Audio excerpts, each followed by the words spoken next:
It is 8:30 at night, January 5th, 1992. A 17-year-old girl walks out of work in a small Texas town, gets into her car and drives toward the bank. A 5-minute drive, a road she had taken before. Nothing unusual, nothing dangerous, nothing to fear. But she never made it. Her car was found the next morning, still parked, tires slashed, purse sitting in the seat. And her keys gone.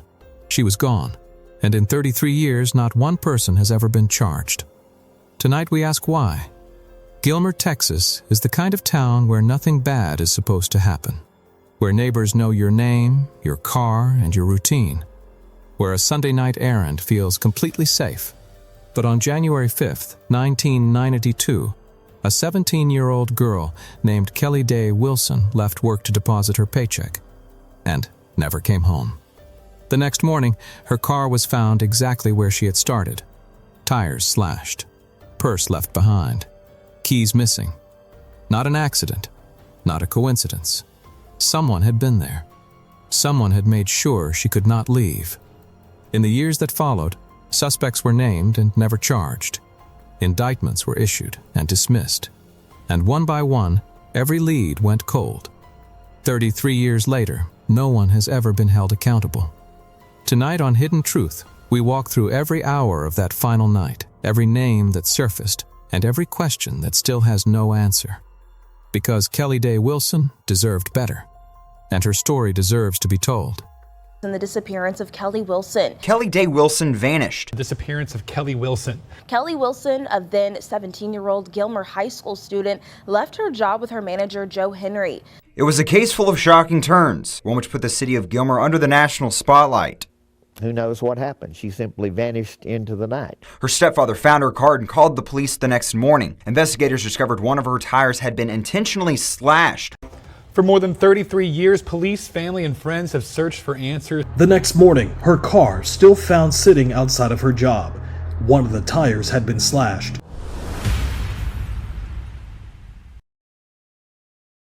Gilmer, Texas. Population just over 5,000.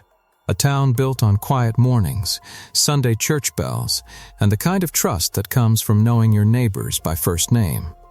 In January of 1992, this was a place where people left their front doors unlocked, where teenagers worked after school jobs without worry, and where the biggest danger on a Sunday night felt like nothing more than icy roads.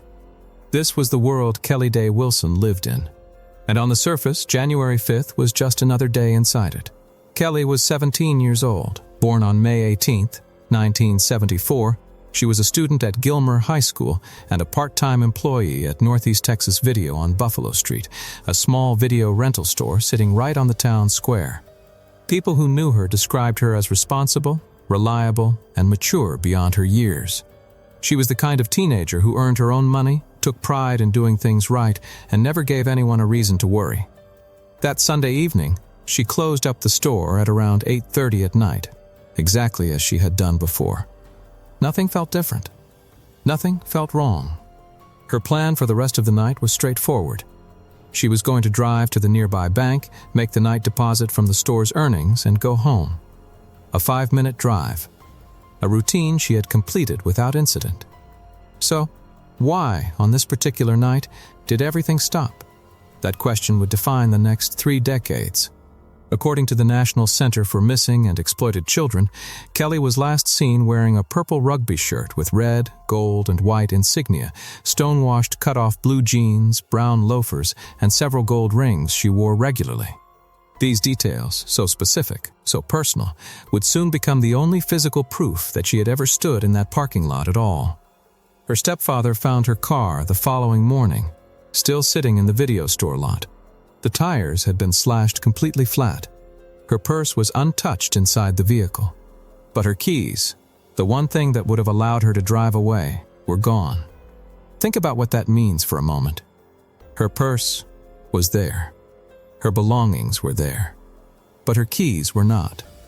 That is not the scene of someone who panicked and ran. That is not the scene of a teenager who chose to disappear. That is the scene of something calculated. Something that someone planned. What did the bank cameras show? According to investigative reporting, footage from the bank that night captured an individual making a deposit, but the image was never clear enough to confirm whether it was Kelly. The money reached the account. Kelly did not reach home. Somewhere between that parking lot and that bank, in a town of 5,000 people where everyone knew everyone, a 17-year-old girl simply ceased to exist in the public record. No confirmed sighting, no farewell, no struggle witnessed by anyone. How does that happen in a town this small? How does a careful, responsible young woman vanish from a route she had taken before, on a street she knew, in a place she trusted? The answer, if there is one, does not live in the calm of that Sunday evening. It lives in whatever was already waiting for her in the dark. And in the next chapter, when investigators begin turning toward familiar faces instead of unknown shadows, the case grows more tangled and far more troubling than anyone in Gilmer was prepared for.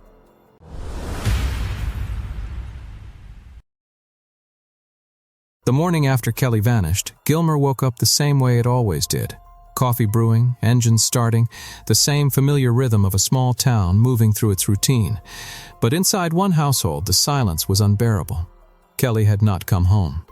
And when her stepfather drove to the video store that morning and found her car sitting exactly where she had left it, tires slashed flat, purse untouched inside, keys nowhere, the word missing took on a weight it had never carried before in this town. Police were called. The scene was examined. And almost immediately, investigators made a decision that would shape everything that followed. They treated it as a missing person case rather than a crime scene. Kelly's father, Dae Wilson, would later speak about this directly. He said that crucial early missteps damaged the investigation from its first hours. The car was never properly fingerprinted. Physical evidence was not fully secured. The parking lot, a potential crime scene, was not protected the way it should have been. 33 years of unanswered questions began right there, in that parking lot, on that cold January morning. Dae Wilson told KTB's News, and these are his exact words, that there was very little, if any, physical evidence collected. For a father still searching for his daughter more than 3 decades later, that statement carries an unbearable weight, because it means that from the very beginning, the truth was not just hidden, it was mishandled. And once evidence is lost, it does not come back. As the investigation moved forward, attention shifted away from the scene itself and toward the people already inside Kelly's life. Her boyfriend at the time, Chris Denton, quickly became a name that investigators circled. He was described as having a hot temper, and in cases like this, proximity to the victim almost always draws scrutiny first. Denton was questioned. His relationship with Kelly was examined from every angle, but no physical evidence connected him to her disappearance. No charges were ever filed. Yet in a town this small, being named is almost as damaging as being charged. Whispers travel faster than facts in Gilmer, and once his name entered the conversation, it never fully left. Pause on that for a second. No evidence, no charges, but a name that stuck for years. Does that sound like justice? Or does it sound like a town that needed somewhere to point its fear? Meanwhile, another figure surfaced. Joe David Henry, the owner of Northeast Texas Video and the last known person to see Kelly before she disappeared, later faced arrest on child pornography charges in 2004. Authorities were careful to state that he was never considered a serious suspect in Kelly's disappearance.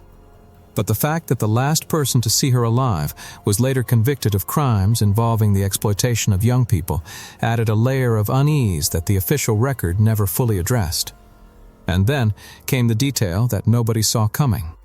A man named Michael Bibby was arrested in connection with the slashed tires on Kelly's car. This was not a coincidence. This was not vandalism. Someone had deliberately disabled her vehicle that night. Someone had made certain she could not drive away. But investigators separated this act from Kelly's disappearance, treating the two as unconnected events. How does a deliberately sabotaged vehicle get separated from a missing girl who vanished from beside that same vehicle on the same night? What logic draws that line? And if someone cut those tires knowing Kelly would be stranded, who told them she would be there? These questions did not disappear. They simply went unanswered. And as the investigation deepened, what came next would shake not just Kelly's family, but the entire foundation of trust in the people hired to find her. The next chapter reveals a twist so dark and so damaging that it nearly buried the truth completely, and the people responsible were not strangers. They wore badges.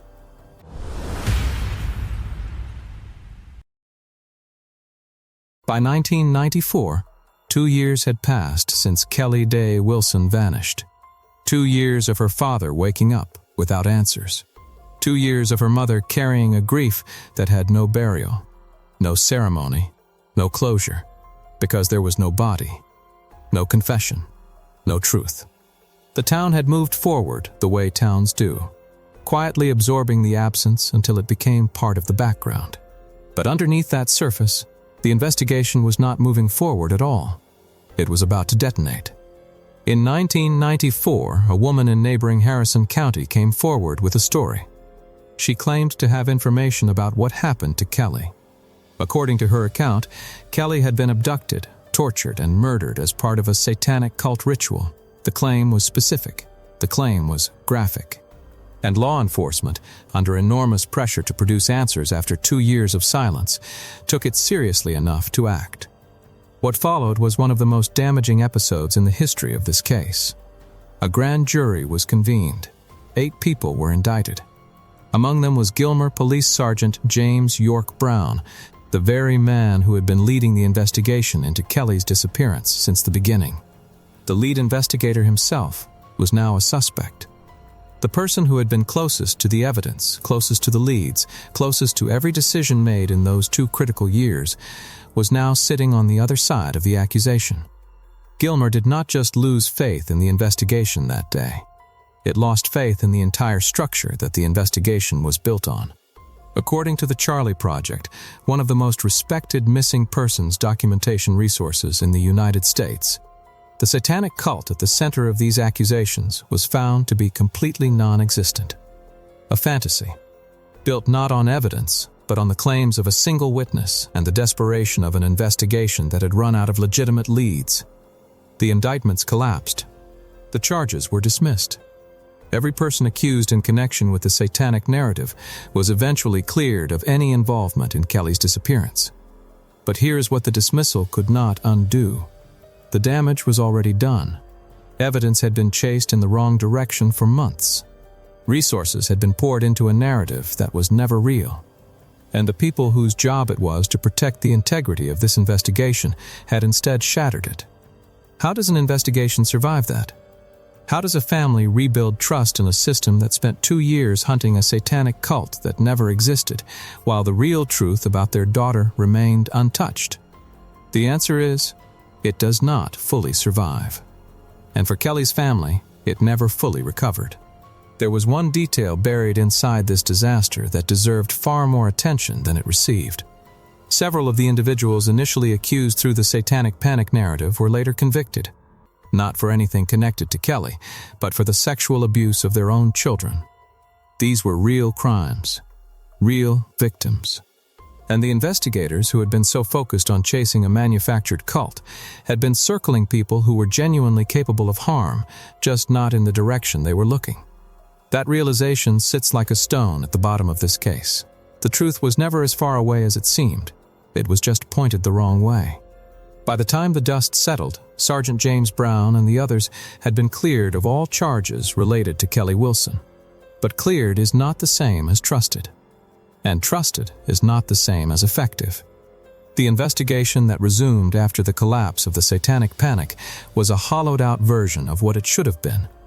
Missing critical years, missing physical evidence that was never properly collected, and missing the credibility that a case like this desperately needed. The next chapter confronts what happens when an investigation loses everything and time becomes the final enemy. Because what comes after this is not resolution. It is the long, grinding silence of a case that the world slowly stopped watching, even as one father refused to stop asking.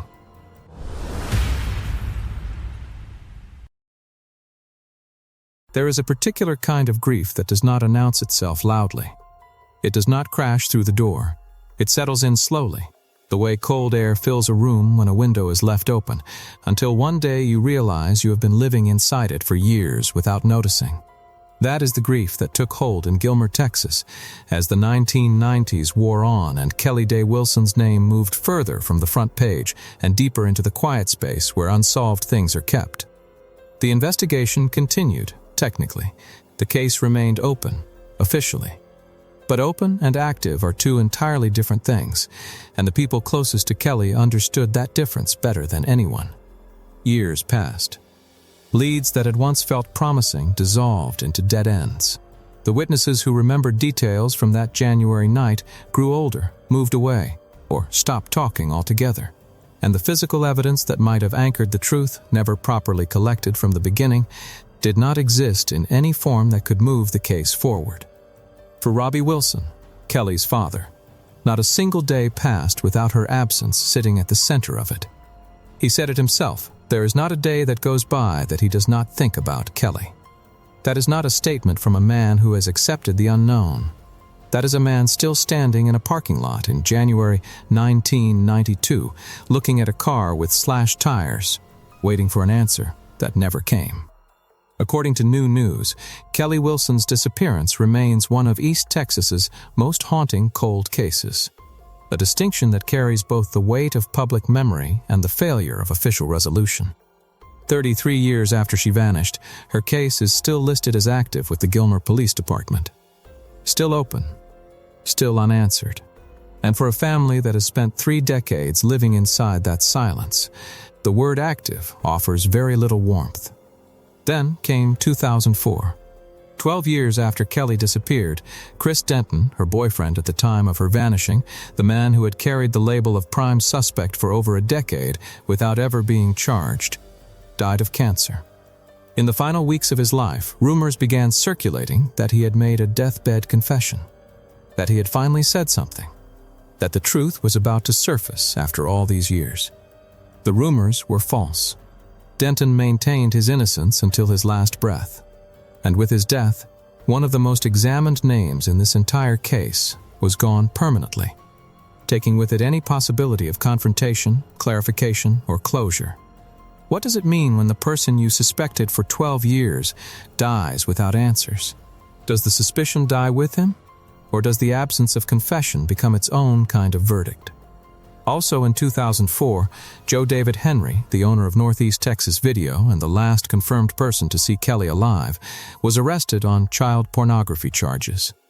Authorities stated clearly that Henry was never considered a serious suspect in Kelly's disappearance. But his arrest forced people to look again at the final moments of that Sunday night. He was the last one to see her. He watched her standing by her car as he drove away. And years later, he was convicted of crimes involving the exploitation of young people. That detail has never been satisfactorily explained, not because the law failed to draw a connection, but because it never fully tried. By the mid-2000s, the community of Gilmer had absorbed Kelly's disappearance the way communities absorb all unresolved things, by building life around the empty space rather than inside it. Her name appeared at anniversaries. Her story resurfaced when cold case discussions emerged. And her father kept speaking, kept pushing, kept refusing to let the absence of answers become the final word. Because somewhere between that parking lot and the truth, a real girl's life was interrupted. And the people who loved her never once confused silence with peace. The next chapter brings everything to its most difficult confrontation yet. The questions that have survived 33 years without answers, and what it means to carry them forward when every institutional door has closed.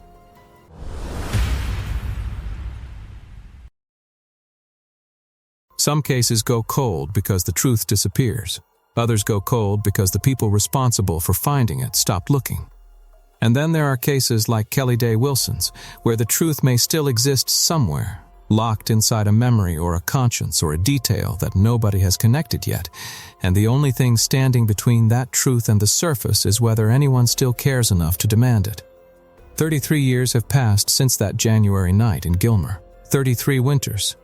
33 birthdays that Kelly's family marked without her. Her father, Robbie Wilson, is older now. His hair is grayer. His voice carries the specific exhaustion of a man who has spent decades fighting a battle that the world keeps telling him is already over.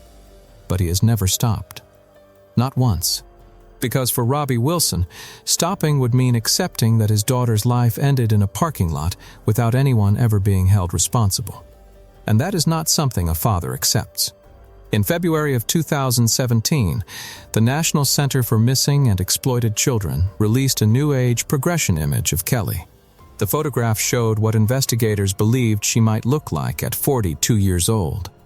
It was a quiet, devastating reminder that somewhere in the timeline of this case, a real person kept aging, in theory, while the investigation around her stood completely still. The image circulated. People shared it. And for a brief moment, the conversation about Kelly Dae Wilson became loud again. But loud is not the same as solved. The United States Department of Justice National Missing and Unidentified Persons System, NAMUS, carries Kelly's case as number MP6816. It is an official federal record. It lists her last known location, her physical description, the date she was last seen, and the law enforcement agencies responsible for her case. That record has been sitting in a government database for decades, fully documented, fully visible, and fully unresolved. The Gilmer Police Department remains the lead investigative agency. Their phone number, 903-843-5545, has been published in missing person bulletins for over 30 years. If anyone has information about what happened to Kelly on the night of January 5th, 1992, that number still exists. That line is still open. And somewhere out there, someone may be carrying a piece of this truth that they have never shared. Consider what that means for a moment. 33 years of silence does not mean 33 years of nobody knowing. It may simply mean 33 years of nobody speaking. Secrets do not disappear with time. They get heavier. And eventually, weight becomes unbearable even for the person carrying it. Kelly would be 51 years old today. She would have had a life, relationships, experiences, mornings and evenings that belonged entirely to her. All of that was interrupted on a Sunday night on a quiet Texas street by something deliberate and something planned, carried out by someone who has never faced a single consequence. Her father said it with the kind of clarity that only comes from 3 decades of sitting inside the unknown. He knows 2 things for certain: that Kelly is missing, and that he had nothing to do with it. Everything beyond that remains a question mark that no official investigation has ever closed. That is not a cold case. That is an open wound. And the only thing that changes an open wound is truth, brought forward by someone who finally decides that silence has cost enough.